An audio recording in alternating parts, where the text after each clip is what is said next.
नमस्कार, मैं अभिनय शर्मा। आज हम पढ़ेंगे क्लास 10th की हिंदी का एक बहुत ही महत्वपूर्ण अध्याय जिसका नाम है एक कहानी यह भी। इसको लिखा है मन्नू भंडारी ने, जो एक बहुत ही भारतीय सुप्रसिद्ध महिला लेखिका है। उन्होंने अपने बचपन के समय के बारे में बताया है, कैसे उनका बचपन कहाँ पर गुजरा, कहाँ जन्म हुआ, कहाँ जाके पहुँची। दरअसल ये पूरी उनकी ज़िंदगी का वृत्तांत है। उन्होंने ये भी बताया कि कॉलेज में उनकी कैसी दबदबा थी। इसके अलावा उन्होंने ये भी बताया है कि उन्होंने 1947 में जो भारत छोड़ो आंदोलन हुआ था, स्वतंत्रता संग्राम हुआ था, उसमें भी भाग लिया था। इसके अलावा इनके माता पिता का कैसा चरित्र था, कैसा इनके प्रति उनका व्यक्तित्व था, इन सारी चीज़ों के बारे में उन्होंने अच्छे से बताया है। आइए हम बिना समय बर्बाद किए कहानी को शुरू करते हैं। तो कहानी शुरू कुछ इस प्रकार होती है। एक कहानी यह भी जो पाठ है उसकी लेखिका मन्नू भंडारी हैं।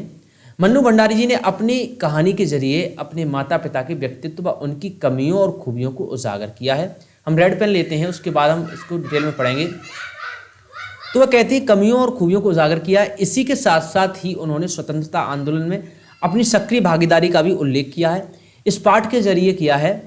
पाठ की शुरुआत करते हुए लेखिका कहते हैं कि मेरा जन्म तो मध्य प्रदेश के भानपुरा गांव में हुआ था, लेकिन मेरे बचपन व युवावस्था का शुरुआती समय अजमेर के ब्रह्मपुरी मोहल्ले की एक 2 मंजिले मकान में बीता। लेखिका कहते हैं कि मैंने स्वतंत्रता संग्राम में भाग भी लिया। फिर उस अपने जन्म के बारे में बताती हैं कि मेरा जन्म जो हुआ था वो मध्य प्रदेश के भानपुरा गांव में हुआ था, लेकिन मेरे पिताजी जॉब करने के लिए अजमेर आकर बस गए थे और ब्रह्मपुरी मोहल्ले में मेरा 2 मंजिल का मकान था, उसमें हम रहा करते थे। आगे लेखिका कहती हैं जिसके ऊपरी मंजिल में उनके पिताजी रहते थे, जिनका अधिकतर समय पुस्तकों, अखबारों और पत्रिकाओं को पढ़ने में ही बीतता था। नीचे की मंजिल में लेखिका अपने भाई बहनों व अपनी अनपढ़ माँ के साथ रहती थी। अनपढ़ यहाँ पर शब्द इसलिए प्रयोग किया है, मैं आपको पहले ही बता देता हूँ। लेखिका ने अपनी माँ को अनपढ़ इसलिए बोला कि उनकी अपनी ज़िंदगी की खुद की इच्छाएँ नहीं थी। वो सुबह उठती थी और अपने वही सारे कर्मकाज पे लग जाती, जिस पर महिलाएं अक्सर लगी रहा करती थी। उनका काम था बच्चों को संभालना, बच्चों की सेवा करना, अपने पति की सारी बातें मानना। तो उनको ऐसा लगता था कि जब मेरी माँ की कोई व्यक्तिगत इच्छाएं नहीं है, उनकी खुद का कोई उद्देश्य नहीं है, वो पढ़ती लिखती नहीं है, तो क्यों ना मैं उनको अनपढ़ बोल दूँ। वो चाहती थी कि माँ भी अपने अधिकारों को समझे, वो भी अपनी ज़िंदगी को अच्छी तरह से जिए, एक नौकर की तरह नहीं। इसलिए उन्होंने यहाँ पर अनपढ़ माँ बोला है। यहाँ पर लेखिका अपनी माँ को व्यक्तित्वहीन कहती हैं क्योंकि उनकी माँ सुबह से देर रात घर के कामकाज व घर के सदस्यों की इच्छाओं को पूरा करने में ही अपना अधिकतर समय बिताती थी।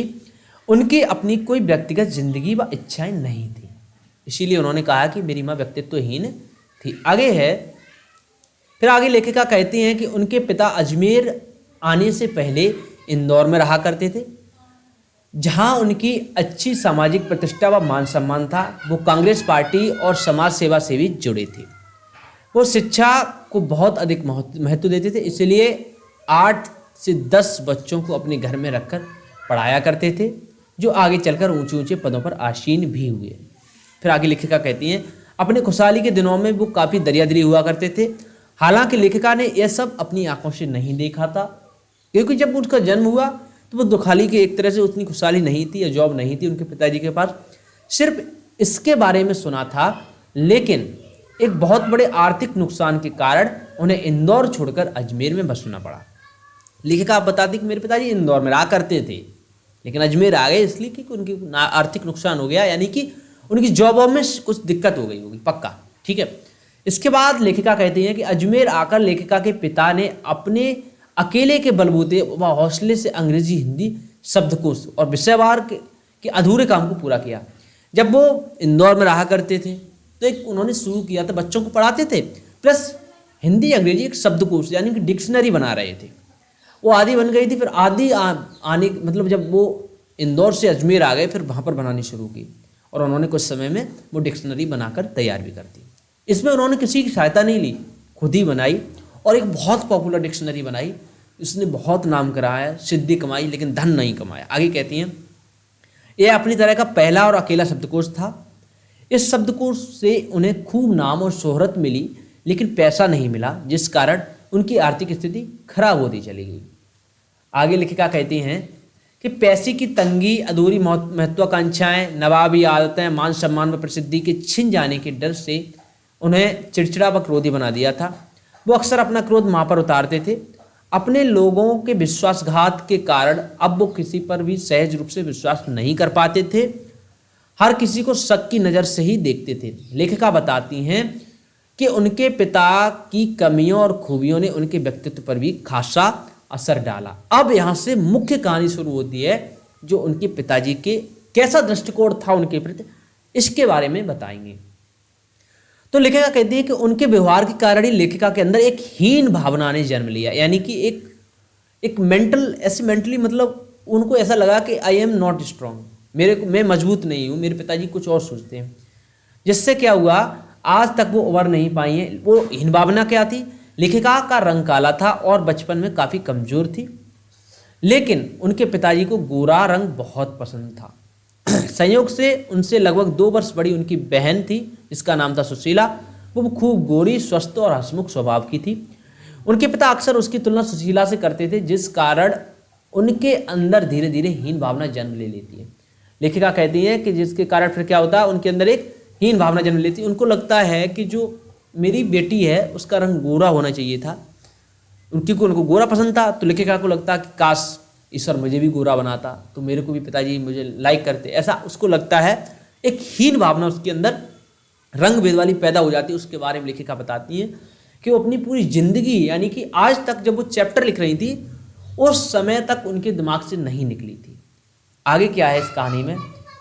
इस कहानी में आगे लेखिका कहती हैं कि इतनी शोहरत, नाम, मान सम्मान पाने के बाद भी आज तक मैं उस हीन भावना से उबर नहीं पाई हूँ। मुझे आज भी अपनी मेहनत की कमाई, सफलता, नाम और प्रसिद्धि पर विश्वास ही नहीं होता है।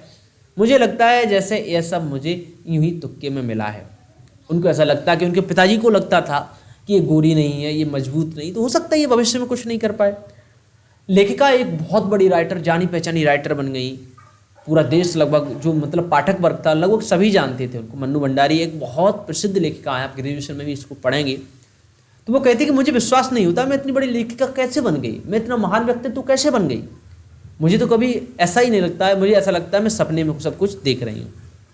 फिर आगे क्या होता है? अपनों के विश्वासघात ने लेखिका के पिता को शक की स्वभाव का, यानी कि शक करने वाला बना दिया था। वो हर किसी को शक की नज़र से ही देखते थे और लेखिका का उनसे हमेशा किसी न किसी बात पर टकराव चलता रहता था। लेकिन फिर भी लेखिका के पिता के व्यवहार ने उनके पूरे जीवन पर गहरा प्रभाव डाला। लेखिका को और उनके बीच में एक झगड़ा रहता था, फिर भी लेखिका ने उनसे बहुत कुछ ज्ञान किया, बहुत कुछ सीखा। आइए उसको भी हम पढ़ते हैं इसमें। लेखिका के अनपढ़ माताजी उनके पिता से बिल्कुल विपरीत स्वभाव की महिला थी। उन्होंने अपनी माताजी के धैर्य व सहन शक्ति की तुलना धरती से की है। उनकी माताजी उनके पिता की हर गलत बात को भी आसानी से सहन कर जाती थी। यही नहीं, वो अपने बच्चों की उचित अनुचित फरमाइशों को भी फर्ज समझकर सहज भाव से पूरा करती रहती थी। जैसा कि माएँ हुआ करती हैं ऐसा, तो उनकी माताजी थी बहुत धैर्यवान थी। उन्होंने कहा कि मेरी माँ बिल्कुल पृथ्वी की तरह, जैसे धरती नहीं है सब कुछ सहन करते हैं, वैसे ही मेरी माँ सहन करती थी। जो उनके पिताजी डांटते थे उसको भी सहन करती थी। ऐसे तो वो बताती हैं कि मेरी माँ वो अनपढ़ है, उनका कोई लक्ष्य नहीं है, लेकिन मेरे पिता हैं, उनके पास मान सम्मान है, पढ़े लिखे हैं। इसके बारे में बताए। ये तो उनके माता पिता का इंट्रोडक्शन है। उनकी माताजी ने अपने जीवन में कभी किसी से कुछ नहीं मांगा, बस सबको दिया ही था। लेखिका व उनके भाई बहनों को अपनी माँ से प्रेम कम, सहानुभूति ज़्यादा थी। समझ रहे हो ना?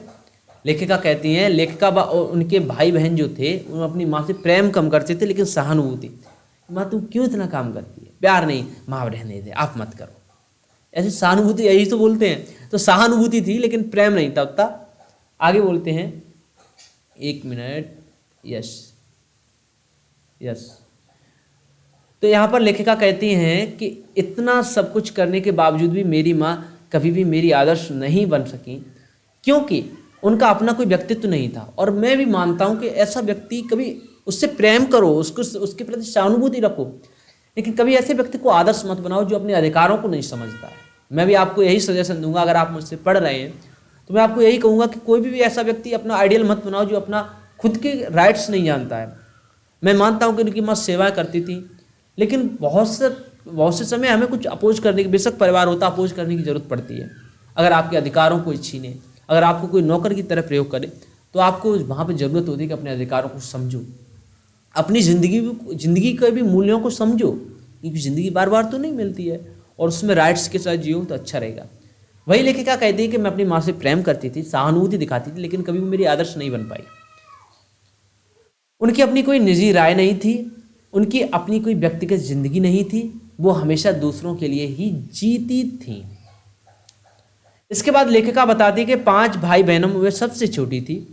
जब वो 7 वर्ष की थी तब उनकी सबसे बड़ी बहन की शादी हो गई, जिसकी उन्हें बस धुंधली सी याद है। उन्होंने अपना बचपन में अपनी बड़ी बहन सुशीला के पास व पास पड़ोस की सहेलियों के साथ तरह तरह के खेल खेलते हुए बिताया, लेकिन उनके खेलने व घूमने का दायरा सिर्फ उनके घर और आंगन और मोहल्ले तक सीमित नहीं था। यहाँ पर लेखिका यह भी बताती हैं कि उनकी कम से कम 1 दर्जन सहेलियों के पात्र भी इसी मोहल्ले के हैं, जहाँ उन्होंने अपनी किशोरावस्था से युवावस्था में कदम रखा। लेखिका कहती हैं कि मेरी बड़ी बहन सुशीला थी, जो मुझसे 2 साल बड़ी थी, वो रंग में गोरी थी। इसके अलावा मेरी पड़ोस की लड़कियां थीं, उनके साथ मैं खेला करती थी। मैं सिर्फ अपने घर मोहल्ले आंगन में नहीं खेलती थी, मैं दूसरे मोहल्ले में, दूसरों के घर में, दूसरे आंगन में खेलने चली जाया करती थी। तो लेखिका कहती है कि जो मैं आज कहानी लिख रही हूँ, ये एक छोटी सी कहानी नहीं, एक बड़ा सा उपन्यास है। तो लेखिका कहती है कि इस उपन्यास में ज़्यादा से ज़्यादा जो पात्र हैं, उसमें आधा दर्जन से ज़्यादा पात्र मेरी सहेलियाँ हैं, जो मेरे साथ बचपन में और किशोरावस्था के समय यानी कि टीनेज के टाइम पर मेरे साथ खेली थी। आगे कहती है लेखिका कि 16 वर्ष व मैट्रिक पास होने के बाद सन 1944 में उनकी बड़ी बहन सुशीला, 1 मिनट यही चल रहा, हाँ, की शादी कोलकाता में हो गई और उनके दोनों बड़े भाई भी आगे की पढ़ाई के लिए बाहर चले गए। इसके बाद लेखिका घर में अकेली रह गई। तब पहली बार लेखिका की तरफ पिता का ध्यान लेखिका पर गया। जब कोई बच्चा घर में नहीं बचा, बड़े भाई भी दोनों चले गए, बहनें भी दोनों चली, फिर लेखिका के जो पिता हैं, उनको लगा कि इस पर भी कुछ थोड़ा ध्यान देना चाहिए। बेशक ये काली है, सांवली है, फिर भी ध्यान देना चाहिए। लेखिका के पिता चाहते थे कि लेखिका घर व रसोई के काम काज से दूर रहकर सिर्फ पढ़ाई पर अपना पूरा ध्यान केंद्रित करें। उस समय उनके घर आए दिन राजनीतिक पार्टियां होती थी, यानी कि पार्टी ऐसी नहीं है, मतलब एक बड़ी सी पार्टी बना ली, जस्ट लाइक नॉट बीजेपी की तरह नहीं या कांग्रेस की तरह नहीं। पार्टी का मतलब ऐसा है, घर पे लोग चाय पानी पीने आया करते थे, उसी समय राजनीतिक बातें होती थी, इसको पार्टी बोला है। तो लेखिका जब घर में आए मेहमानों को चाय नाश्ता देनी जाती तो उनके पिताजी उनसे कहते कि उन राजनीतिक पार्टियों की बहस सुन ले, मतलब ये कहते थे कि तुम बेटा आओ बैठो और राजनीतिक पार्टियों की बहस सुनो। फिर आगे लेखिका कहती हैं वो चाहते थे कि उनके साथ बैठकर उनकी बहस को सुने, ताकि देश में क्या हो रहा है इसके बारे में जाने, लेकिन उसको ये पता नहीं चलना चाहिए कि ये कैसे हो रहा है। उसको हमारी बेटी जो मन्नू भंडारी है, उसके पिताजी ये सोचते थे कि इसको ये तो पता होना चाहिए देश में क्या चल रहा है, लेकिन वो इतना उसको परमिट नहीं करते थे, तो उसकी लिमिट इतनी नहीं बढ़ाते थे मन्नू भंडारी की कि जाओ और तुम भी आंदोलन करो, ऐसा नहीं होने देते थे। कि सन 1942 में जब वो 10वीं क्लास में पढ़ती थी, तब तक उन्हें इन सब चीज़ों की कोई खास समझ नहीं थी। लेकिन सन 1945 में जैसे ही उन्होंने 10वीं पास कर सावित्री गर्ल्स हाई स्कूल में फर्स्ट ईयर में प्रवेश लिया, तो वहाँ उनका परिचय हिंदी की एक प्राध्यापिका यानी कि टीचर थी, जिनका नाम था शीला अग्रवाल, उनसे हुआ, जिन्होंने लेखिका का परिचय साहित्य की दुनिया से कराया। जैसे ही 11वीं में पहुंची तो उनको वहाँ पे एक टीचर मिली। उसका स्कूल था सावित्री गर्ल्स हाई स्कूल, उसमें जैसे ही पहुंची वहाँ एक टीचर मिली, बहुत ही सज्जन और अच्छी टीचर थी, महिला टीचर थी, उनका नाम था शीला अग्रवाल। उन्होंने सबसे पहले उनको साहित्य की तरफ अग्रसर किया कि जाओ और लिटरेचर पढ़ो। फिर आगे क्या हुआ, शीला अग्रवाल ने उन्हें कई बड़े बड़े लेखकों की किताबें पढ़ने को दी। इसके बाद लेखिका ने कई प्रसिद्ध लेखकों की किताबों को पढ़ना और समझना आरंभ कर दिया। लेखिका कहती है कि शीला अग्रवाल ने न सिर्फ उनके साहित्य का दायरा बढ़ाया, बल्कि देश के स्वतंत्रता आंदोलन में सक्रिय भागीदारी निभाने को भी प्रेरित किया। शीला अग्रवाल की बातों का उन पर ऐसा असर हुआ कि सन 1946-47 में जब पूरा देश स्वतंत्रता आंदोलन में बढ़ चढ़कर हिस्सा ले रहा था, तब लेखिका भी पूरे जोश व उत्साह के साथ उस आंदोलन में कूद पड़ी।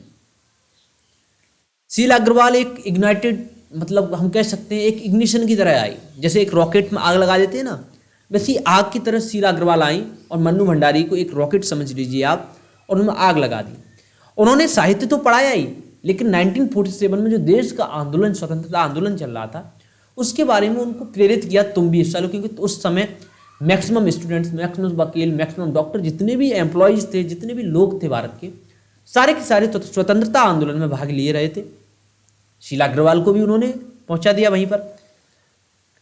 फिर क्या हुआ, जब वो कूद पड़ी उस आंदोलन में, लेखिका के पिता यह तो चाहते थे कि देश दुनिया में क्या चल रहा है इस सब के बारे में लेखिका जाने, लेकिन वो सड़कों पर नारे लगाती फिरें, लड़कों के साथ गली गली शहर शहर घूमकर हड़तालें करवाएं, यह सब अपने आप को आधुनिक कहने वाले उनके पिता को बिल्कुल बर्दाश्त नहीं था। उनके पिता कहते थे मैं आधुनिक हूं, लेकिन इतनी तुम्हें परमिट नहीं है कि मैं वहां घूमूं तुम। जिस कारण उनके और उनके पिता के बीच अक्सर टकराव चलता रहता था। लेखिका कहती है कि यश, मान, सम्मान, प्रतिष्ठा उनके पिता की दुर्बलता, कमजोरी थी। उनके पिता के जीवन का बस एक ही सिद्धांत था कि आदमी जो इस दुनिया में कुछ विशिष्ट बनकर जीना चाहिए, कुछ ऐसे काम करने चाहिए जिससे समाज में उनका नाम, सम्मान और प्रतिष्ठा हो। और पिता की इस दुर्बलता ने ही उनको 2 बार पिता के क्रोध से बचा लिया। अब वो 2 स्टोरी को भी शीला अग्रवाल बताएंगी। पहली घटना का जिक्र करते हुए लेखिका कहते हैं कि एक बार उनके कॉलेज के प्रिंसिपल ने उनके खिलाफ अनुशासनात्मक कार्रवाई करने के लिए उनके पिता को पत्र भेजकर कॉलेज में बुलाया। उनके कॉलेज जब चल रहा था तो वो क्या है, थोड़ा अनुशासन मतलब डिसिप्लिन तोड़ रही थी, तो फिर वही डिसिप्लिनरी कार्रवाई करी उन्होंने, एक्शन लिया और उनके पिता को एक पत्र लिखा कि आओ और मैं आपकी बेटी के यहाँ पर कारनामे बताता हूँ। फिर क्या हुआ, पत्र पढ़ते ही पिता को क्रोध आना तो स्वाभाविक था। देख लो, उनकी माँ से बोला देख लो तुम्हारी बेटी के पत्र आ रहे हैं, बहुत अच्छे, क्या पढ़ाई कर रही वहाँ पर। इसलिए वो अपना गुस्सा माँ पर निकाल कर कॉलेज पहुँच गए। लेकिन जब वो वापस घर पर पहुँचे तो काफ़ी खुश थे। लेखिका को इस बात पर विश्वास नहीं हुआ कि अरे पापा ने तो आज ऐसा कर दिया यार, जो कभी नहीं हुआ।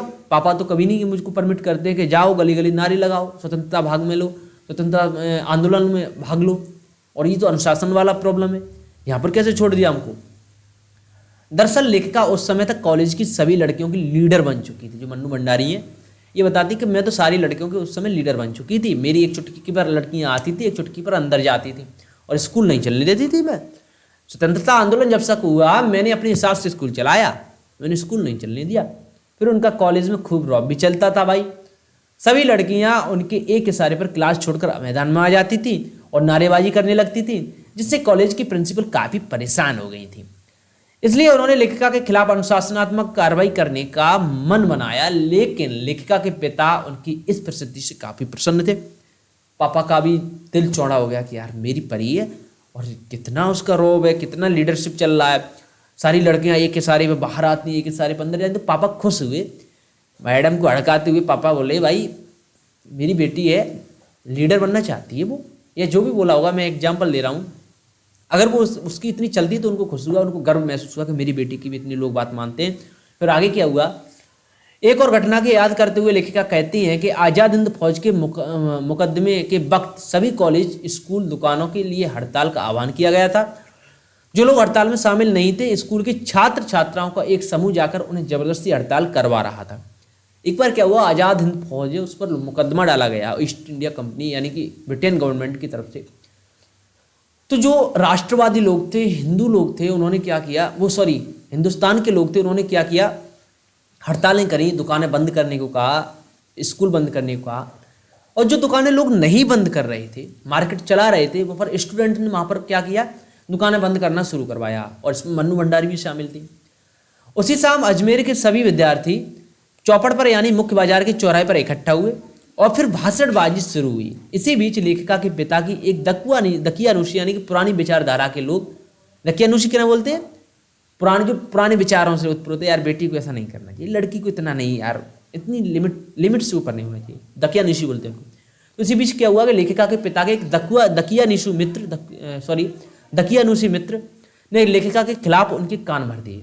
उनके पिताजी कान भर दिए कि तुम्हारी बेटी तो भाई बिगड़ रही है, समझ रहे हो भंडारी, तुम्हारी बेटी बिगड़ रही है।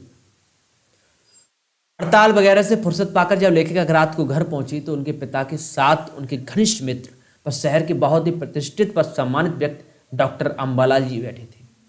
जैसे ही उनकी नज़र लेखिका पर पड़ी तो उन्होंने बहुत ही गर्मजोशी से उनका स्वागत किया। आइए आइए बेटी, तुमने तो कमाल कर दिया, तुमने तो ऐसा काम किया कि मेरा सीना चौड़ा हो गया। किसने बोला, ये पिताजी के जो मित्र हैं अंबालाल, उनने बोला, पिताजी ने नहीं बोला, ये ध्यान रखना। फिर क्या हुआ, और उनके द्वारा चौपड़ पर दिए गए भाषण की खुले हृदय से प्रशंसा की। वाह, तुमने तो यार कमाल का भाषण दिया, रोम रोम में जोश था, मुझे लगता है कि स्वतंत्रता आंदोलन में तुम्हें बढ़ चढ़ कर भाग लेना चाहिए। ऐसे उनके मित्र ने, उनके चाचा अंकल जो भी होंगे, उनने बोला, जिसे सुनकर उनके पिताजी का सीना गर्व से चौड़ा हो गया कि वाह, मेरी बेटी की तो ये भी तारीफ कर रहे हैं, अच्छी बात है।